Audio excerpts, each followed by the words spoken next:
Hello, मैं R S Shukla R S education class से आज कंप्यूटर के अंतर्गत मेमोरी टॉपिक का अध्ययन करेंगे। आपके सामने मेमोरी का चित्रण किया गया है, मेमोरी हायरार्की। इसके अंतर्गत हम देखते हैं कि कंप्यूटर जो मेमोरी की संरचना है वो दिखाई गई है। सबसे ऊपर सीपीयू दिखाया गया है, जिसके अंतर्गत जो रजिस्टर होते हैं वो आंशिक रूप से तात्कालिक डाटा को सेव करने के लिए प्रयोग किए जाते हैं। इसके बाद आता है कैच मेमोरी। इसके दो लेवल होते हैं, लेवल 1 और लेवल 2, और उसके नीचे आ रही है आपकी रैम, और रैम के बाद आपकी स्टोरेज डिवाइस आती है, और उसके बाद इनपुट डिवाइस। तो इनपुट और माइक्रो प्रोसेसर के बीच में आपकी परमानेंट स्टोरेज डिवाइस और टेम्पोररी स्टोरेज डिवाइस दोनों के बीच इंटरफेस होता है। अब आपकी जो टेम्परेरी मेमोरी है या टेम्पोररी स्टोरेज है, उसके अंतर्गत कैच मेमोरी, रैम आपकी शामिल है, जबकि परमानेंट स्टोरेज में रोम है, रिमूवेबल ड्राइव्स हैं, नेटवर्क इंटरनेट स्टोरेज है और हार्ड ड्राइव आती है।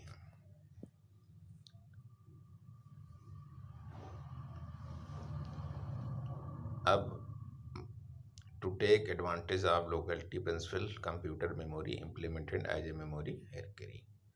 Multiple levels differ in technology, size, CPU, distance, speed, cost. जो हमारी मेमोरी होती है वो कई स्तर पर भिन्न भिन्न प्रकार के तकनीक, साइज, आकार और CPU से डिस्टेंस, स्पीड, कास्ट के अनुसार उसका संरचना और व्यवहार होता है। तो अब इसके आगे हम इसका विस्तार से अध्ययन करेंगे।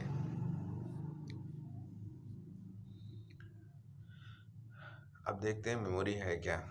कंप्यूटर में मेमोरी का प्रयोग डाटा, प्रोग्राम और अनुदेश को स्थायी या अस्थायी तौर पर संग्रहित करने के लिए किया जाता है, ताकि आवश्यकता पड़ने पर या प्रोसेसिंग के दौरान जब हमें किसी भी समय डाटा की आवश्यकता हो तो उसका उपयोग किया जा सके। मेमोरी का प्रयोग प्रोसेसिंग के बाद परिणाम या डाटा को संग्रहित करने के लिए भी किया जाता है। तो मेमोरी का प्रयोग डाटा या आंकड़ा कहा जाए उसको संग्रहित करने के लिए किया जाता है, और ताकि जब सीपीयू प्रोसेसिंग के लिए मांगे उस समय डाटा उपलब्ध कराया जा सके, और प्रोसेसिंग के बाद डाटा को सुरक्षित करने के लिए भी मेमोरी आपकी प्रयोग की जाती है। तो ये मेमोरी की परिभाषा होगी। आइए देखते हैं मेमोरी का वर्गीकरण। जो कंप्यूटर मेमोरी होती है उसको प्रमुख रूप से दो आपके भागों में डिवाइड कर सकते हैं, जैसा कि चित्र में दिखाया दे रहा है। कंप्यूटर मेमोरी दो टाइप में हो गई, पहली प्राइमरी मेमोरी, दूसरी सेकेंडरी मेमोरी। प्राइमरी मेमोरी आपकी फिर दो टाइप में डिवाइड हो गई, एक रैम, दूसरी रोम। रैम अर्थात रैंडम एक्सेस मेमोरी और रोम रीड ओनली मेमोरी। अब रैम फिर दो आपके भाग में डिवाइड हो जाती है, स्टैटिक रैम और डायनेमिक रैम। इसी तरह रोम आपकी फिर डिवाइड होती है PROM, EPROM। PROM programmable read only memory, EPRM electrically programmable read only memory, EEPROM electrically erasable programmable read only memory, और उसके बाद फ्लैश मेमोरी। अब आते हैं सेकेंडरी मेमोरी। सेकेंडरी मेमोरी भी दो आपके भाग में डिवाइड होती है, दो तरह की होती है, एक सीक्वेंशियल मेमोरी, दूसरी रैंडम एक्सेस मेमोरी। सीक्वेंशियल अर्थात क्रमवार, जिसमें डाटा एक के बाद एक क्रम से प्राप्त होता है। रैंडम मेमोरी में डाटा कहीं पर भी रैंडम रूप से प्राप्त किया जा सकता है। सीक्वेंशियल मेमोरी के अंतर्गत आपके मैग्नेटिक टेप आते हैं, ग्रामोफोन रिकॉर्ड, जबकि रैंडम मेमोरी के अंतर्गत सीडी है, हार्ड डिस्क है, मास स्टोरेज डिवाइस है, फ्लॉपी डिस्क है, ये सब आती हैं। तो इस प्रकार कंप्यूटर की मेमोरी दो प्रकार की होती है, एक प्राथमिक या मुख्य मेमोरी, दूसरी है द्वितीयक या सहायक मेमोरी। अब सबसे पहले प्राथमिक या मुख्य मेमोरी, वह मेमोरी यूनिट जो सीधे सेंट्रल प्रोसेसिंग यूनिट अर्थात सीपीयू से संपर्क में होती है तथा हर समय कंप्यूटर से जुड़ा रहता है, प्राथमिक या मेन मेमोरी कहलाता है।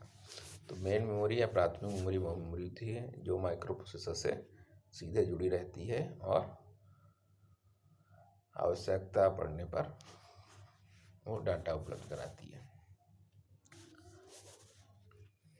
ये मेमोरी छोटे छोटे भागों में बटी होती है जिन्हें लोकेशन या सेल कहते हैं। प्रत्येक मेमोरी छोटे छोटे भागों में बटी होती है जिन्हें लोकेशन या सेल कहा जाता है। प्रत्येक लोकेशन में एक निश्चित बिट, जिसे वर्ड लेंथ कहते हैं, को स्टोर किया जा सकता है। कंप्यूटर में वर्ड लेंथ 8, 60, 32, 64 बिट, इसी के आधार पर आपकी रैम उपलब्ध होती हैं।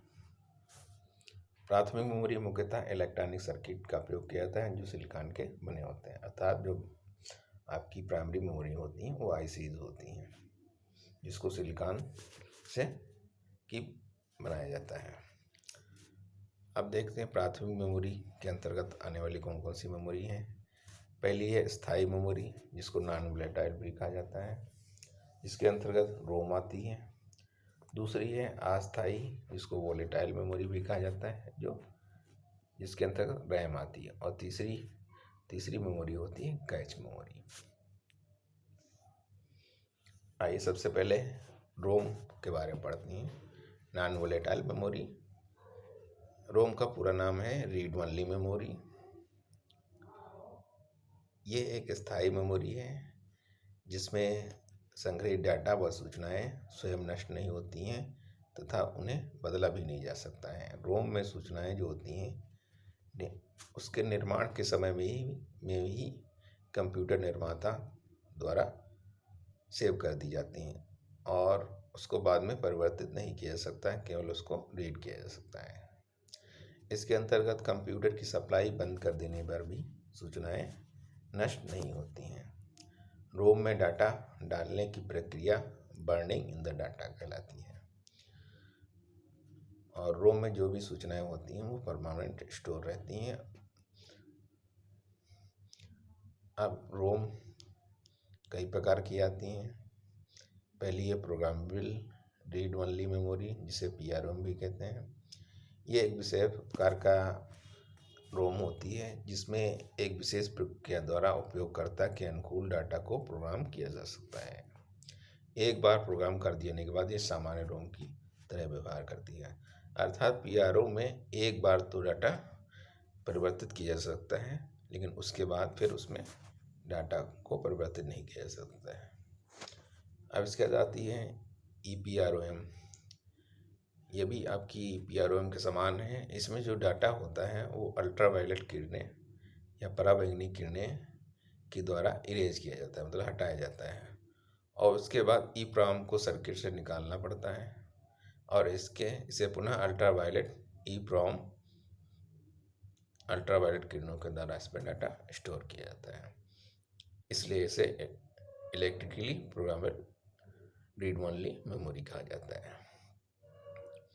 अब तीसरी आती है ईपीआरओएम, अर्थात electrically erasable programmable read only memory. अब ये जो ईपीआरओएम है, इस तरह के रोम जो होती है उसको सर्किट से निकाले बिना इस पर हाई वोल्टेज इलेक्ट्रिकल पोटेंशियल की सहायता से पुराने प्रोग्राम को हटाकर नए प्रोग्राम को लिखा जा सकता है। इसका उपयोग मुख्यतः अनुसंधान क्षेत्र में किया जाता है। वर्तमान में द्वितीयक मेमोरी के रूप में ईपीआरओएम का उपयोग बढ़ा रहा है। इसे फ्लैश मेमोरी के नाम से भी जाना जाता है। पेन ड्राइव इसका अच्छा उदाहरण है। अब देखते हैं फ्लैश मेमोरी क्या होती है। इस तरह के रोम को सर्किट से निकाले बिना इस पर उच्च विद्युत विभव की सहायता से पुराने प्रोग्रामों को हटाया जा सकता है और नए प्रोग्रामों को लिखा सकता है। इसका प्रयोग अनुसंधान में किया जाता है। वर्तमान समय में द्वितीयक मेमोरी के रूप में इसका प्रयोग बढ़ रहा है। इसके अंतर्गत आपकी पेन ड्राइव आती है। आइए चलते हैं अब दूसरा प्राथमिक मेमोरी रैम के बारे में पढ़ते हैं। रैम अर्थात random access memory. Random access memory में सूचनाओं को क्रमानुसार न पढ़कर सीधे वांछित रूप में पढ़ा जा सकता है, अर्थात ये आपकी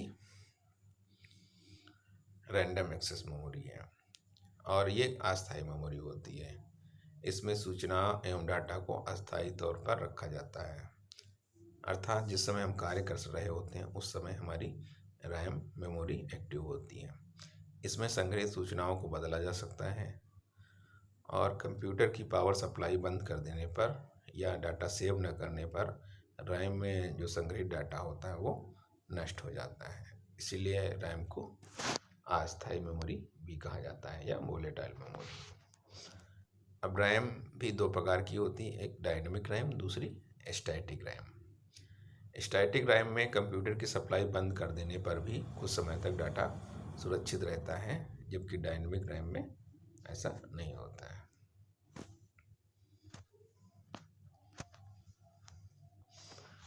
अब तीसरा टाइप की देखते हैं प्राथमिक मेमोरी, जिसे कैच मेमोरी कहा जाता है।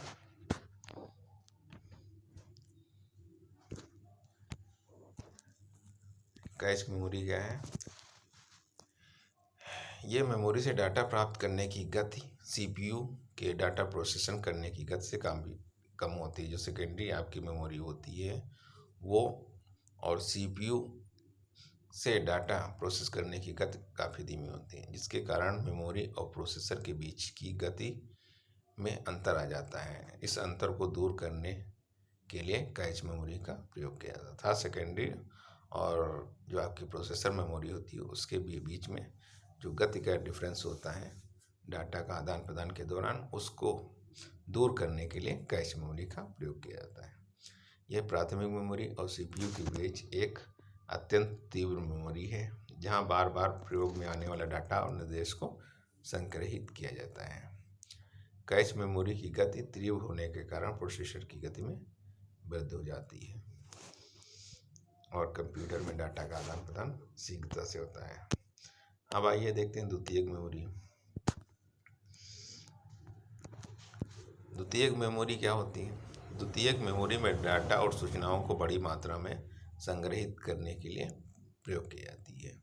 ये साधारण कंप्यूटर सिस्टम के मदरबोर्ड से के अतिरिक्त एक सॉकेट में लगाई जाती है। इसे स्थायी मेमोरी भी कहा जाता है। इसका प्रयोग बैकअप डाटा को स्टोर करने के लिए करते हैं। द्वितीयक मेमोरी दो तरह की होती है, एक क्रमानुसार मेमोरी जिसको सीक्वेंशियल एक्सेस मेमोरी कहते हैं और दूसरी डायरेक्ट एक्सेस मेमोरी, अर्थात जिसमें सीधे डायरेक्ट डाटा को एक्सेस किया जा सके। अब सबसे पहले आपकी सीक्वेंशियल एक्सेस मेमोरी, क्रमवार डाटा मेमोरी।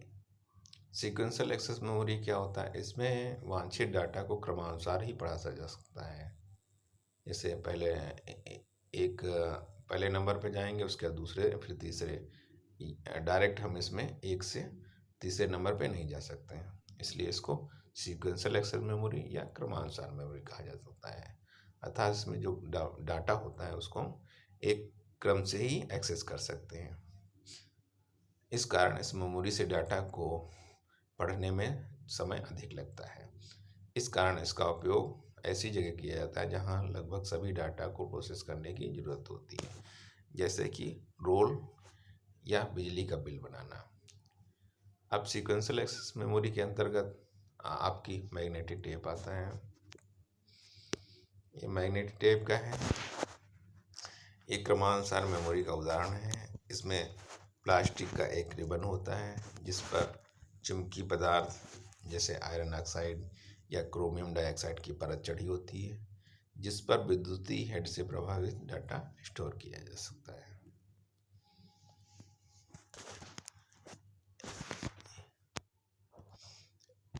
इस प्रकार ये क्रमानुसार मेमोरी का उदाहरण है मैग्नेटिक टेप। इसमें प्लास्टिक रिबन होता है जिसपे चुंबकीय पदार्थ का लेप चढ़ा होता है और उससे विद्युतीय हेड द्वारा डाटा को स्टोर किया जा सकता है। इसके अंतर्गत मैग्नेटिक ड्रम भी आते हैं। दूसरी आपकी जो सेकेंडरी स्टोरेज मेमोरी है वो डायरेक्ट एक्सेस मेमोरी। अब डायरेक्ट एक्सेस मेमोरी के अंतर क्या होता है, इसमें वांछित या सूचना या डाटा को सीधे पढ़ा जा सकता है, इस कारण डाटा को पढ़ने में समय कम लगता है। अब डायरेक्ट एक्सेस मेमोरी के अंतर्गत floppy disk, hard disk, optical disk, flash drive और मेमोरी कार्ड आती हैं। सबसे पहले फ्लॉपी डिस्क के बारे में देखते हैं। जैसा कि चित्र में आप देख रहे हैं, फ्लॉपी डिस्क एक प्लास्टिक का बना वृत्ताकार डिस्क होता है जिस पर पावर चुंबकीय पदार्थ की लेप चढ़ी होती है। सुरक्षा के लिए यह प्लास्टिक के वर्गाकार खोल में बंद रखा जाता है। इसके निचले कोने पर एक सुरक्षा छिद्र होता है जिसे बंद कर देने पर फ्लॉपी के डाटा में परिवर्तन नहीं किया जा सकता है। फ्लॉपी 5.25 और 3.5 इंच की होती हैं। इंडेक्स होल का संबंध फ्लॉपी डिस्क से ही होता है।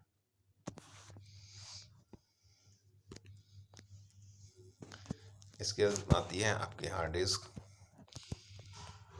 चित्र में आप देख रहे हैं हार्ड डिस्क आपकी दिखाई गई है। हार्ड डिस्क क्या है? ये कंप्यूटर की स्थायी मेमोरी है जो एल्युमिनियम धातु के प्लेट से बनी होती है जिस पर चुंबकीय पदार्थ का लेप होता है। इसकी भंडारण क्षमता अन्य स्टोरेज डिवाइसों की अपेक्षा अधिक होती है तथा इसकी गति भी तीव्र होती है। वर्तमान में कंप्यूटर में प्रयुक्त हार्ड डिस्क मुख्यतः विंचेस्टर डिस्क का उदाहरण है। कंप्यूटर में लगे हार्ड डिस्क को सी ड्राइव के नाम से जाना जाता है। इसके बाद सेकेंडरी आपकी मेमोरी के अंतर्गत सीडी आती है। सीडी अर्थात compact disc read only memory. ये क्या होती है? ये प्लास्टिक का बना एक गोल डिस्क होती है जैसा चित्र में दिखाई दे रहा है। ये ऑप्टिकल डिस्क का एक प्रकार है। इसमें डिस्क के ऊपर सतह पर प्रकाश परावर्तित करने वाले पदार्थ की लेप लगाया जाता है। डिस्क पर लिखने या पढ़ने के लिए लेजर बीम का प्रयोग किया जाता है। सीडी रोम को सीडी ड्राइव की सहायता से रीड किया जाता है एवं सीडी पर लिखने के लिए सीडी राइटर का प्रयोग किया जा सकता है। तो सीडी एक गोल डिस्क होती है प्लास्टिक की बनी जिस पर ऊपरी सतह पर प्रकाश परावर्तित करने वाले पदार्थ की लेप लगाया जाता है और उसमें लेजर बीम के सहायता से डिस्क पे रीड या राइट किया जा सकता है। रीड करने के लिए सीडी ड्राइव तथा उस पर राइट करने के लिए सीडी राइटर का प्रयोग होता है। आइए इसके बाद देखते हैं सीडी आर। सीडी दो प्रकार की होती है, एक सीडी आर, दूसरी CD read write. CD R क्या होती है? Compact disc recordable. इसे write once read only memory भी कहा जाता है जिस पर केवल एक बार लिखा जा सकता है और जबकि बार बार पढ़ा जा सकता है। एक बार लिखे जाने के बाद इसमें डाटा बदला नहीं जा सकता, अर्थात सीडी आर में केवल एक बार ही डाटा राइट किया जा सकता है लेकिन पढ़ा कई बार जा सकता है। दूसरी आती है सीडी रीड राइट। यह सीडी इस प्रकार की होती है जिसमें आप बार बार डाटा को रीड और राइट कर सकते हैं। इसके लिए विशेष प्रकार के सीडी आर डब्ल्यू ड्राइव की जरूरत पड़ती है। अब इसके बाद डीवीडी आती है, डिजिटल वर्सटाइल डिस्क। ये सीडी की तरह ही होती है परंतु इसकी भंडारण क्षमता अधिक होती है अर्थात स्टोरेज कैपेसिटी ज़्यादा होती है। इसमें डाटा के 2 लेयर संग्रहित किए जा सकते हैं, जबकि सीडी में एक ही लेयर में डाटा संग्रहित होता है। एकल लेयर डिस्क की क्षमता 4.7 GB तथा 2 लेयर डिस्क की क्षमता 8.5 GB होती है। अर्थात डीवीडी आपकी 2 कैपेसिटी में आती हैं, एक 4.7 GB, दूसरी 8.5 GB। अब इसके बाद सेकेंडरी मेमोरी अन्य देखते हैं। Pen drive. पेन ड्राइव को फ्लैश ड्राइव भी कहा जा सकता है, इस फ्लैश मेमोरी का उदाहरण है। ये पेन के आकार की इलेक्ट्रॉनिक मेमोरी होता है, जिसे प्लग अथवा प्ले डिवाइस की तरह यूएसबी पोर्ट में लगाकर डाटा संग्रहित या परिवर्तित या रीड किया जा सकता है। यह इलेक्ट्रिकल इरेजेबल या प्रोग्रामेबल रीड ओनली का एक रूप है। ये स्थायी प्रकार का द्वितीयक मेमोरी का एक उदाहरण है, जिसे कंप्यूटर से हटा लेने पर डाटा बना रहता है। वर्तमान समय में यह काफ़ी अधिक मात्रा में इसका प्रयोग किया जा रहा है। अब इसके अतिरिक्त ब्लू-रे डिस्क, यह भी पेन ड्राइव की तरह ऑप्टिकल डिस्क का एक प्रकार है, जिसकी भंडारण क्षमता उच्च तथा डाटा ट्रांसमिशन की दर भी अधिक होती है। इस पर लिखने के लिए नीली बैंगनी लेजर विकिरणों का प्रयोग किया जाता है, अर्थात अल्ट्रावायलेट रेस का प्रयोग किया जाता है। इसकी भंडारण क्षमता 25 GB से 50 GB हो सकती है, जबकि आपकी पेन ड्राइव की क्षमता कम होती है, 4 GB, 8 GB आदि। इसके बाद आते हैं मेमोरी कार्ड। मेमोरी कार्ड जो होता है पतले आकार का छोटा सा कार्ड होता है, जिस पर इलेक्ट्रॉनिक मेमोरी डिवाइस कहलाती है, जिसका प्रयोग कंप्यूटर के अलावा अन्य आधुनिक उपकरण जैसे mobile phone, digital camera, PDA, smartphone आदि में किया जा सकता है। इसे मल्टीमीडिया कार्ड भी कहा जा सकता है। अब फ्लैश मेमोरी, यह एक इलेक्ट्रॉनिक मेमोरी है, जिसमें विद्युत धारा द्वारा पुराने डाटा या प्रोग्राम को हटाकर नया डाटा या प्रोग्राम लिखा जा सकता है। इसे ई प्रोग्राम का एक उदाहरण कहा जाता है, जिसके अंतर्गत आपकी जो मेमोरी कार्ड है और पेन ड्राइव, फ्लैश मेमोरी आदि आते हैं। आदि फ्लैश मेमोरी के उदाहरण हैं। एक अन्य मेमोरी होती है वर्चुअल मेमोरी। वर्चुअल मेमोरी क्या है? ये मेमोरी प्रबंधन की एक व्यवस्था है, जिसमें बड़े सॉफ्टवेयर या प्रोग्राम को मुख्य या प्राथमिक मेमोरी में अंशतः डालकर क्रियान्वित किया जा सकता है। इस व्यवस्था से बड़े सॉफ्टवेयर प्रोग्रामों को कम क्षमता के मुख्य मेमोरी वाले हार्डवेयर द्वारा भी क्रियान्वित किया जा सकता है। इस प्रकार हमने देखा कंप्यूटर की मेमोरी का अध्ययन किया, और कंप्यूटर मेमोरी की सबसे छोटी यूनिट बिट होती है, और जिसको 0 या 1 से रिप्रेजेंट किया जाता है और 4 बिट 1 निबल के बराबर होता है, और 2 निबल या 8 बिट 1 बाइट के बराबर होता है, और 10 से 24 बाइट 1 किलोबाइट के बराबर होता है, और 10 से 24 किलोबाइट 1 मेगाबाइट के बराबर होता है, और 10 से 24 मेगाबाइट 1 गीगाबाइट के बराबर होता है, और 10 से 24 गीगाबाइट 1 पेंटाबाइट के बराबर होता है।